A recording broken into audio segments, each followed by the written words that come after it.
नमस्कार, दैनिक भारत में आपका स्वागत है। मतगणना सेंटर से वापस आ गया हूँ। गोपाल जी जीत चुके हैं, ललित यादव ने अपनी हार मान ली।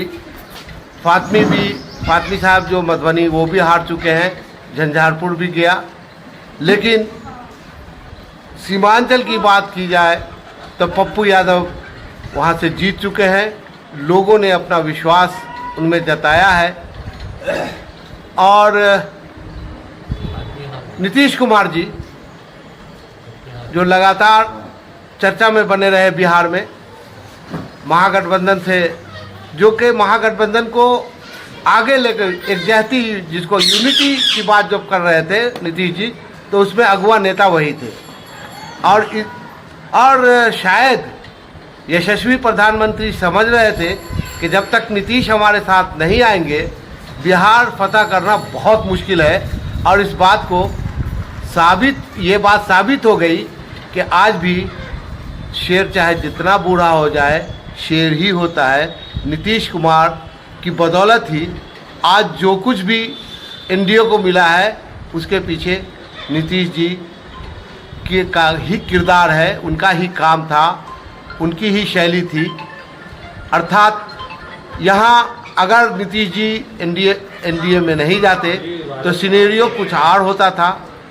तो अभी घर पे बैठा था तो सोचा आप लोगों से बात करूं इस जीत पे। और अभी जो पूरे जो भारत की तस्वीर सामने निकल के आ रही है, वैसे तो बड़ी पार्टी के तौर पर भारतीय जनता पार्टी सामने आई है जीत करके। 100 सीट पे कांग्रेस भी है। सरकार किसकी बनेगी, कैसे बनेगी, ये राजनीतिक खेल अभी बाकी है और बहुत सारा उलटफेर होना बाकी है।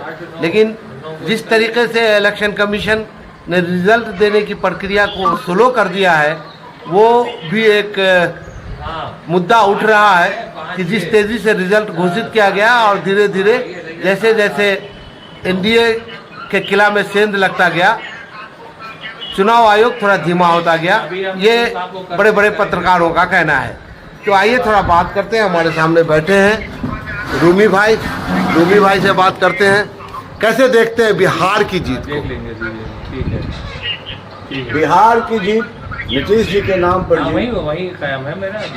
नीतीश कुमार हमारे नेता हैं। जिस पलड़े पर रहेंगे वो पलड़ा भारी हो जाएगा, ये तय है। ठीक है, जय नीतीश जय नीतीश। तो इसका मतलब है मोदी जी जान रहे थे कि बिहार फतह करना है तो नीतीश का साथ होना जरूरी है। निश्चित ये मालूम था।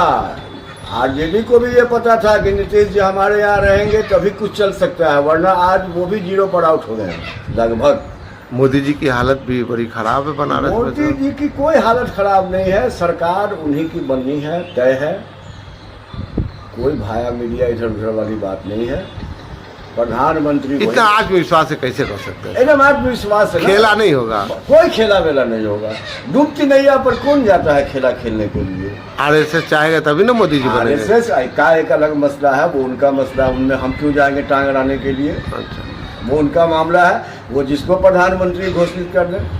लेकिन सर मिथिलांचल की अगर बात की जाए, मिथिलांचल में खास करके दरभंगा, मधुबनी और झंझारपुर, ये तो बड़ा खेला हो गया सर।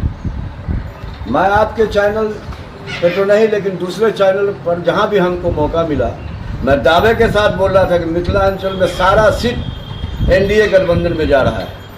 लोग इस बात पर यकीन नहीं कर रहे थे। मैं दावे के साथ कह रहा था आज से 15 दिन पहले भी कई चैनल पर कि मधुबनी हम जीत रहे हैं, दरभंगा हम जीत रहे हैं, झंझारपुर हम जीत रहे हैं, शिवहर हम जीत रहे हैं। मिथिलांचल की टोटल सीट हमारे पक्ष में थी।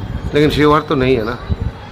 शिवहर का अभी रिजल्ट आया नहीं है, हमको अभी कंफर्म नहीं, लेकिन वहाँ भी अभी रिजल्ट क्लियर नहीं हुआ है। लेकिन हमारे कैंडिडेट वहाँ आगे चल रही थी। जी। लेकिन मिथिलांचल में खास करके दरभंगा जो मिथिलांचल की राजधानी कही जा रही है, ये तो हम लोग कंफर्म थे कि 1.5 लाख से ऊपर से हम लोग जीतेंगे ही जीतेंगे। मार्जिन कम हुआ सर। मार्जिन कम क्या हुआ? अरे मार्जिन इस बार आप ही का चैनल दिखाया है कि इस बार वोट का परसेंटेज भी तो कम था। जी।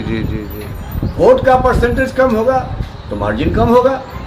और हमारे नेता नीतीश कुमार पर पुरुष से ज़्यादा महिलाओं ने विश्वास किया है। आप तो पत्रकार हैं और अच्छे पत्रकार में आपका गिनती हो रहा है आजकल, जितना आप मेहनत कर रहे हैं। हर बूथ पर, हर पार्लियामेंट्री में पुरुष से ज़्यादा 15%, 16% वोट महिलाओं ने ज़्यादा गिरा है।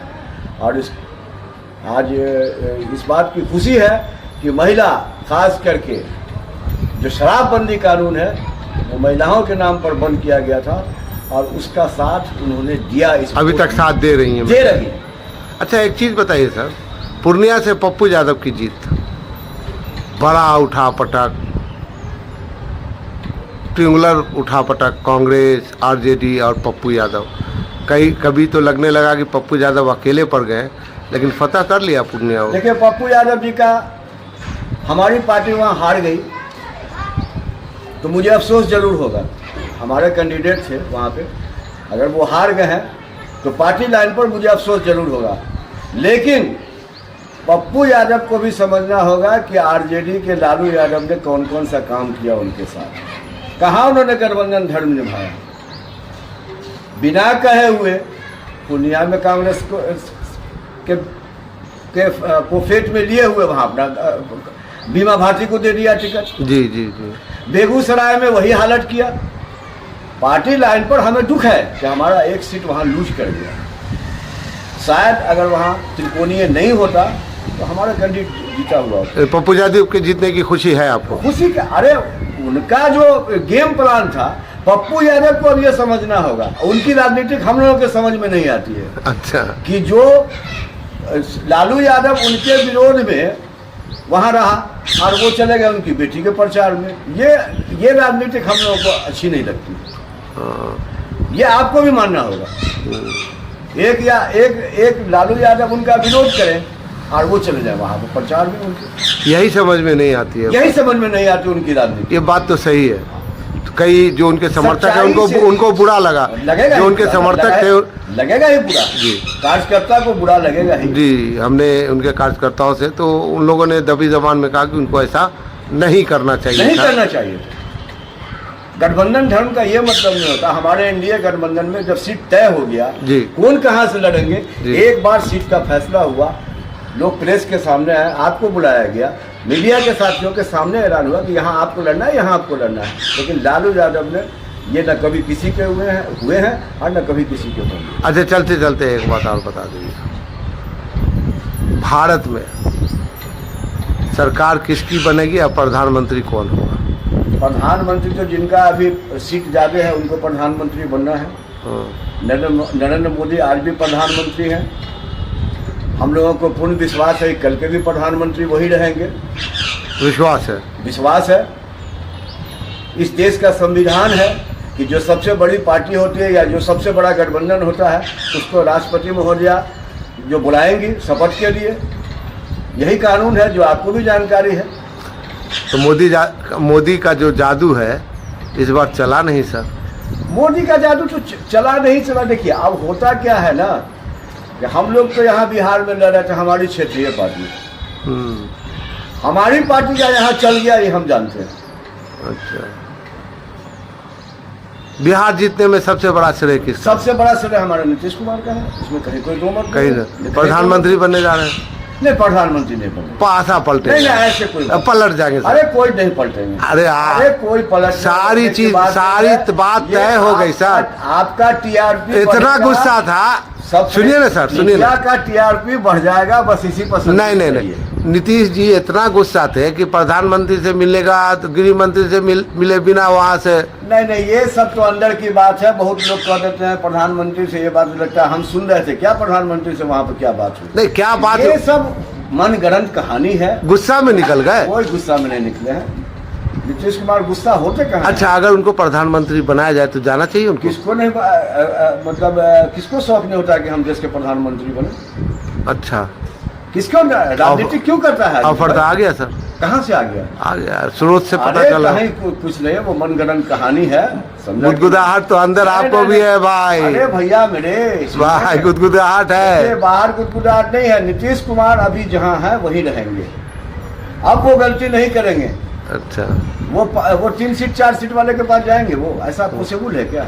अगर इन लोगों पे अगर उतनी अक्लमंदी होती तो जिस समय में दरवाजे दरवाजे घूम के सबको इकट्ठा किया, यही लालू जी हैं जो गेम प्लान सेट कर दिए।